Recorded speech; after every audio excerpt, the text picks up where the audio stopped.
नमस्कार दोस्तों, steno master YouTube channel पर आपका स्वागत है। दोस्तों, यह डिक्टेशन 160 शब्द प्रति मिनट की स्पीड से होगा।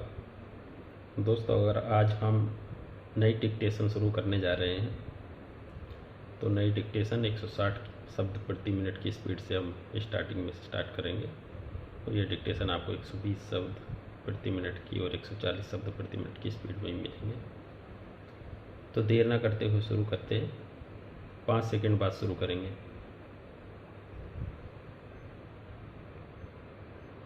उप कुलपति महोदय, जैसा कि आपने कहा, हमारा विश्वविद्यालय नया है, लेकिन बंगाल में शिक्षा की परंपरा नई नहीं है। बंगाल हमारे देश के बौद्धिक पुनर्जागरण और राष्ट्रीय जागृति में सबसे आगे रहा है। राजा राम मोहन राय से लेकर, जो कि हमारे पहले आधुनिक पुरुष थे, और इस छोटे शहर को उनका नाम देकर ठीक किया गया है। आज तक बंगाल की कोख से जन्मी उन असंख्य महान संतानों की एक लंबी कहानी है, जिन्होंने हमारे राष्ट्रीय जीवन को संपन्न और उन्नत किया है। आज का दिन केवल एक समारोह का ही नहीं है। आज इन युवा स्नातकों के जीवन ने नया मोड़ लिया है। आज से आप नई जिम्मेदारियां संभालने जा रहे हैं। अभी तक आप दूसरों से कुछ प्राप्त कर रहे थे, आज से दूसरों को आपसे अपेक्षा होगी। विद्यार्थी जीवन एक तैयारी की अवस्था है। समाज का युवा लोगों के प्रति शिक्षा देने का दायित्व है। स्कूल और कॉलेज की शिक्षा समाप्त करने के बाद पढ़े लिखे नवयुवकों का समाज के प्रति एक कर्तव्य हो जाता है। यह कर्तव्य है अपने अर्जित ज्ञान और कौशल को समाज की सेवा में लगाना।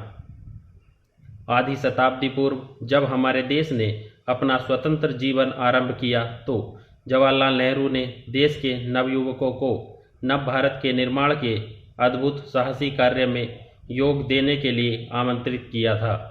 वह आह्वान आज भी उतना ही सार्थक है जितना कि 1947 में था, क्योंकि एक देश का निर्माण केवल 50-55 वर्षों में ही पूरा नहीं हो जाता।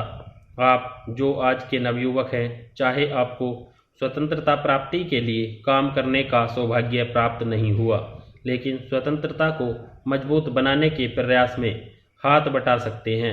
अतः आप स्वयं को भी अग्रणी समझे। बहुत सा काम जो आप ही को करना है, पहले कभी नहीं हुआ। भारतवासियों के जीवन में सजीवता लाने से अधिक अद्भुत कार्य और क्या हो सकता है। कभी कभी अखबारों में नवयुवकों में फैले असंतोष, उनकी हड़तालें और अनशनों, सीधी कार्रवाई और झगड़ों की खबरें आती हैं।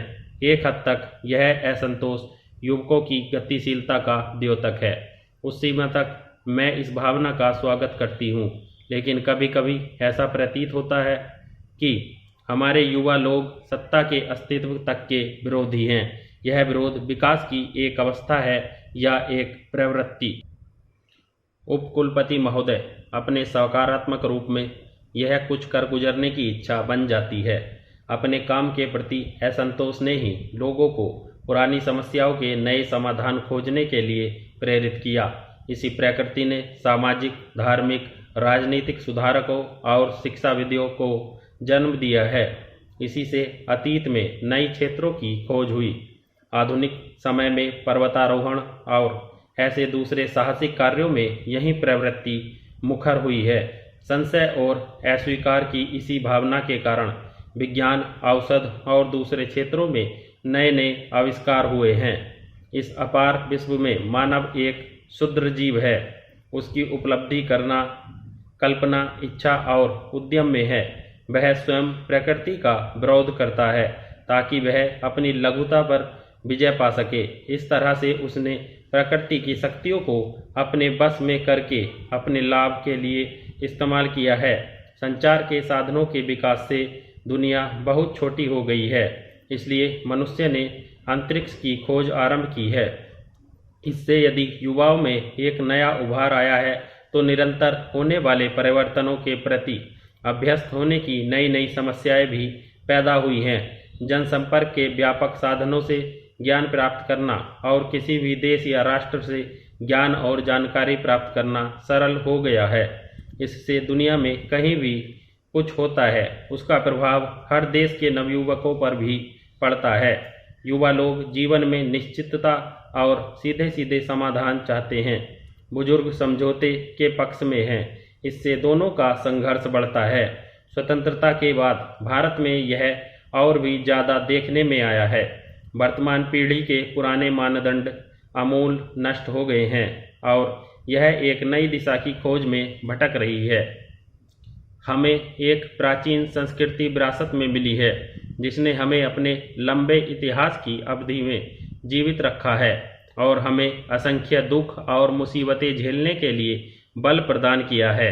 इस संस्कृति के बहुत से आदर्श और गुण अनंत महत्व के हैं, लेकिन उन्हें आज के जीवन के लिए सार्थक बनाने के लिए हमें उनको बदलते रहना चाहिए। उन्हें उन थोथे अंधविश्वासों और व्यर्थ के रीति रिवाजों से जो सदियों से हमारी संस्कृति में आ मिले हैं मुक्त करना चाहिए। आपको हमारी परंपराओं को समझना चाहिए, तभी हम जान पाएंगे। महोदय, आज जो हमारा अंतर्राष्ट्रीय मानदंड है उसके अनुसार हमारा देश गरीब देश माना जाता है। हमारे यहाँ प्रतिवर्ष प्रति व्यक्ति औसत आय जो $3,300 होनी चाहिए। हमारे देश की स्थिति ऐसी नहीं है। यदि इससे कम प्रतिवर्ष प्रति व्यक्ति आय होती है तो वह गरीब देश कहलाता है। दुर्भाग्य से हमारे देश की गणना ऐसे देशों में आती है।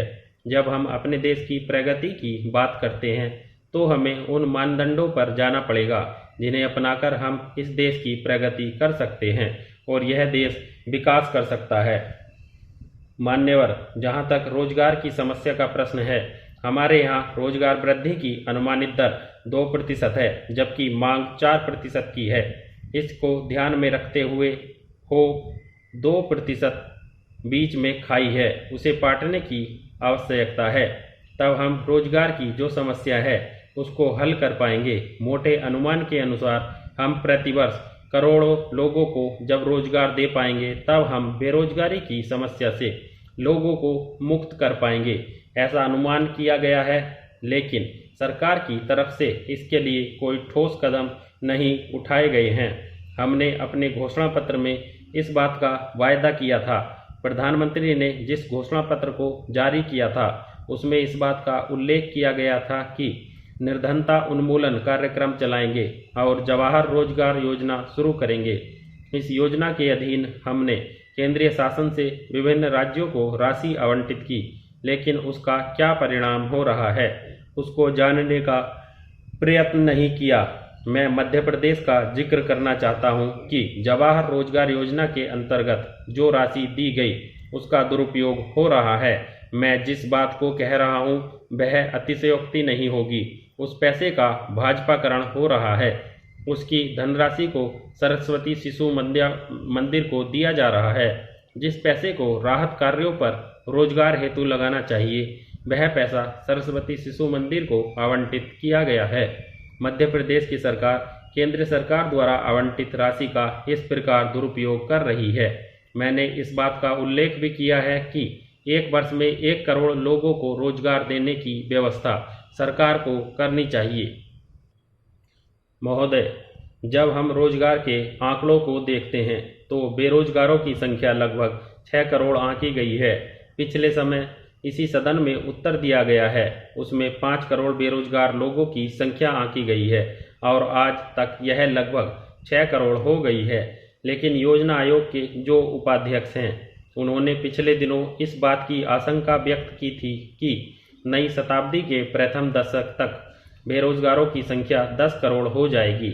जब तक हम उस अनुपात को ध्यान में रखकर कोई योजना नहीं बनाएंगे तब तक बेरोजगारी की जो विकराल समस्या है उससे मुक्ति प्राप्त नहीं कर सकते। इस समस्या का हल नहीं निकाला जा सकता। इसलिए योजनाकारों की योजना बनाते समय इन सारी बातों पर ध्यान देना चाहिए। जहाँ तक रोजी रोटी का प्रश्न है, गांव से शहर की तरफ लोग पलायन कर रहे हैं। उसकी वजह यह है कि जो हमारे श्रमिक मजदूर साथी हैं गांव में रहने वाले हैं, उनके लिए गांव में रोजगार उपलब्ध नहीं है।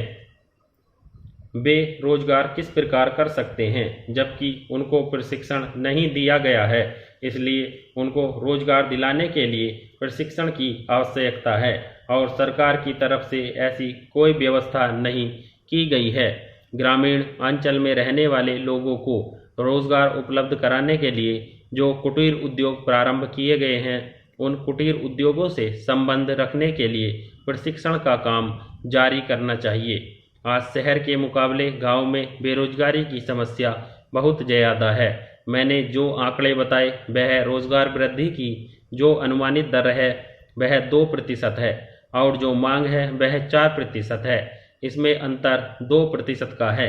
यह जो खाई है इसको पाटने की आवश्यकता है और इसे पाटने के लिए सरकार की तरफ से अनावश्यक कदम उठाए जाने चाहिए। ऐसा मेरा आपके माध्यम से इस सरकार से आग्रह है, तब ही कुछ सार्थक प्रयास हो सकेगा। इस देश से बेरोजगारी को दूर करने के लिए 10वीं योजना के प्रारंभ में करीब 6 करोड़ की बेरोजगारी आंकी गई थी, लेकिन इसी 10वीं योजना के अंत तक करीबी 10 करोड़ लोगों की बेरोजगारी को आंका गया। इस खाई को दूर करने के लिए जब हम अगली पंचवर्षीय योजना पर विचार कर रहे हैं तो मैं समझता हूँ कोई कारगर प्रयास नहीं किए जा रहे हैं। विराम।